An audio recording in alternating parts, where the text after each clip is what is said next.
大家好，我是秋平，我现在在湖南怀化，因为我要去贵州湘西这边，现在马不停蹄地赶到怀化的溆浦县。今天来看一个非常独特的东西，就是我们刚刚航拍中看到的一座山。那这个地方呢，叫做鬼杖山。单单这2个字，大家听到是不是有点瘆人？会不会害怕？那么今天就来探索一下这个鬼杖山到底是什么。我现在是在一个农村里面，乡村很有意思，我特别喜欢走乡村呢。给大家看一下农村，好多农作物啊，有橘子，还有青菜。远处那座山就是我们今天的主人公。这些橘子都好大呀，不过还没熟。橘子的种类其实有很多种的，各种各样的。爷爷，这个是在种植什么？啊？这个是在种什么？刚才那位爷爷他不知道说什么，在这个地方好多人在种菜。以前这里种了稻谷，然后现在可能到了冬天又开始种菜了。农村的生活就是这个样子的，一家老小全部在田地里面忙活。大家见过这种场景没有？我现在是走在这个田间小道上面，大家看看我身后啊，橘子、青菜，特别有意思啊！我已经很久没走在这种农间小道上面，特别是看到当地的老百姓在这里忙活一些东西，看到没有？这个还种植了一些丝瓜。乡村小道一般是比较小的，因为这个算是田地里面的道路。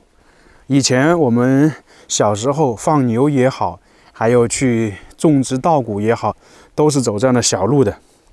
然后给大家看一个很好玩的东西，大家看到这个，我们经常说电视上演的那个稻草人，那这里呢就是有稻草人，这些是什么意思呢？因为刚刚种植的东西啊，怕鸟啊或者其他动物来破坏了，所以就有这个东西。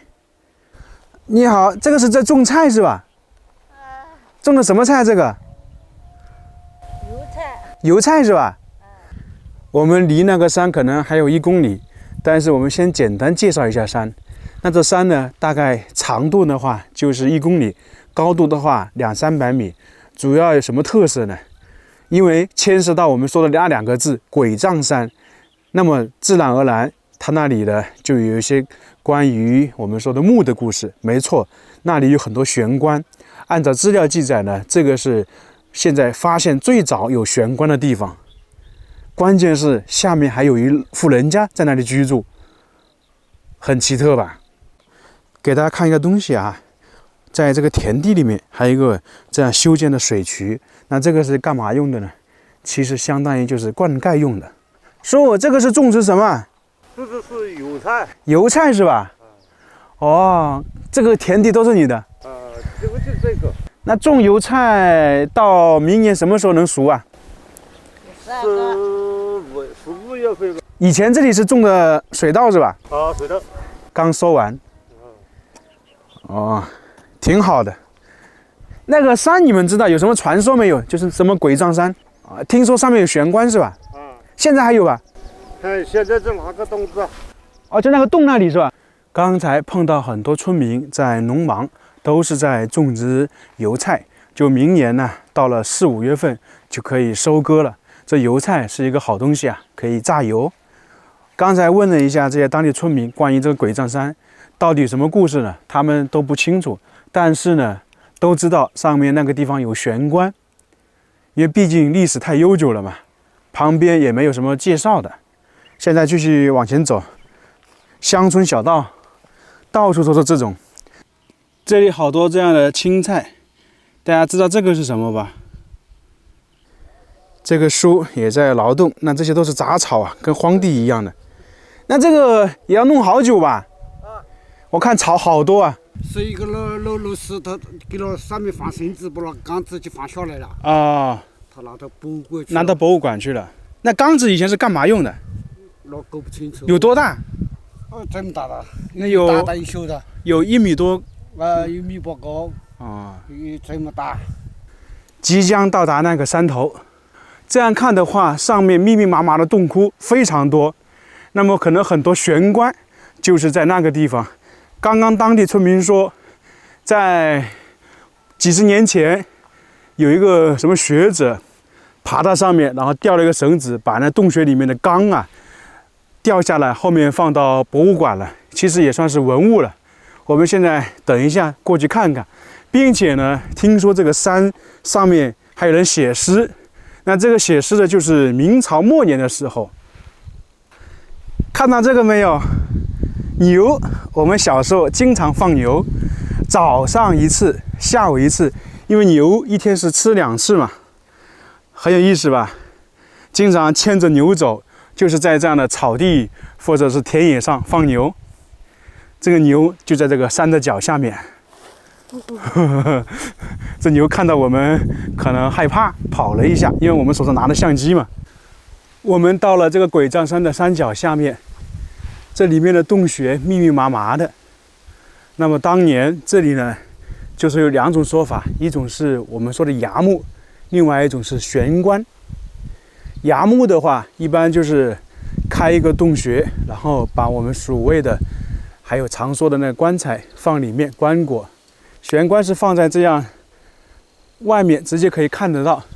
但是这里呢，由于时间太久远了，悬棺也好，崖墓也好，基本上是看不到的。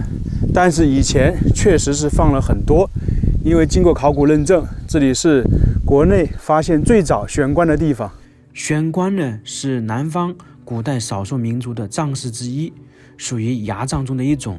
经常说的悬棺有2种方式，一种就是说在悬崖峭壁上钉以木桩，然后将棺木放在上面，或者是说将棺木一头放在崖穴当中，就像崖墓一样的。所以说这个悬棺呢，在南方比较多见，经常看到的悬棺普遍是在悬崖峭壁上面，所以悬棺安葬工程很艰险，耗资很大，所以呢，主要是在古时候的贵族当中盛行。悬棺最出名的就是福建武夷山的，还有江西龙虎山的，在重庆、四川也能够看到很多悬棺，特别是我们上次去重庆乌溪有一个在几百米高的悬崖上面放置了很多这种棺材，那个是非常惊险刺激的地方，但是到底是谁一直都是一个谜。其实也可以看到很多资料，包括很多视频也能发现，悬棺普遍是存在于沿河两岸当中以及悬崖峭壁当中，很多是在河流的旁边。为什么？因为在古代大家都知道，群居生活也好，城镇也好，普遍建设都是在河流旁边。因为古代生产力不像现在这么厉害，所以呢，他们安葬的方式就是离他们群居的地方不是太远。那我们经常知道，假如说他这些棺木放置在外面，经过日晒雨淋，那南方的话普遍就是气温多高，潮湿多雨，所以呢，那个破坏的就比较快一点。但是我们在重庆那个地方也发现，那些悬棺属于金丝楠木的，保存了2-3千年。现在我们看到的这个地方的悬棺呢，是记载说最早出现悬棺的，但是呢，已经看不到痕迹了。为什么？就是这个原因。这个就是山脚下面，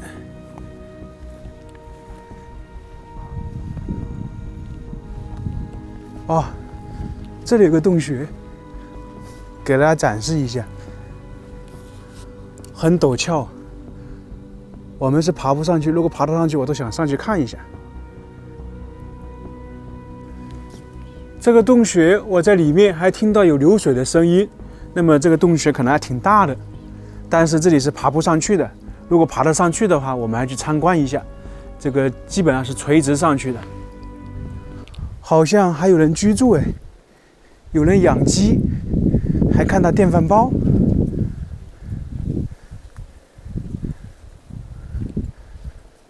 哇，这里还有一个很独特的东西，给大家展示一下，不知道大家见过没有？龙舟。那这里为什么有龙舟呢？因为旁边就是一条河流，那很多地方其实有赛龙舟，它这里估计也是，这龙舟估计都有差不多100米长了。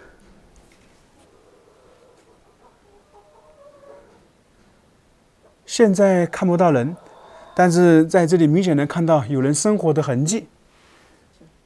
我们现在看到这个是龙舟，其实跟船一样的，长度是非常长的。我们走进去来看一下。那经常在视频里面看到大家这样划，应该是左右各有一个人，它中间这个是大的钢丝。我也是第一次见到龙舟，因为船的话是经常见过，但是龙舟我们那里呢基本是没有这种龙舟比赛。在哪里比较多啊？经常是看到贵州有龙舟比赛，但是由于这2年特殊情况，可能就比较少。但是往年包括后面可能还是会有龙舟比赛的。下次的话，如果到贵州，还是要亲自去看一看。这个100米估计是有，那么坐的人呢，估计也有好几十个人，确实挺震撼的。这个很结实啊！我看了一下，它这个高度的话，大概有50到60公分，宽度的话，最宽的地方大概是1.5米左右，窄的地方可能70、80公分。而且它那个龙舟2头应该是翘起来的，不是，前面是翘起来的，后面相对来平稳一点，很好玩呢。第一次见到这个东西。这个就是龙舟的尾部，叫做小江口2号，那应该有可能还有一个1号，已经找不到了。这里还有一个惊奇之处，就是我们说这个山上是悬关，那下面还住着一户人。刚刚听当地村民讲，这里住了一位50岁左右的大叔，他独自一人在这里生活，确实胆子挺大的，敢住在这样的下面。因为上面就是我们说的木一样的，不管是悬关也好，还是崖木也好，总的来说就在他头顶上面。但是他在下面这样天天住着，这个非常奇怪，胆子非常大呀，一般人是不敢这样的。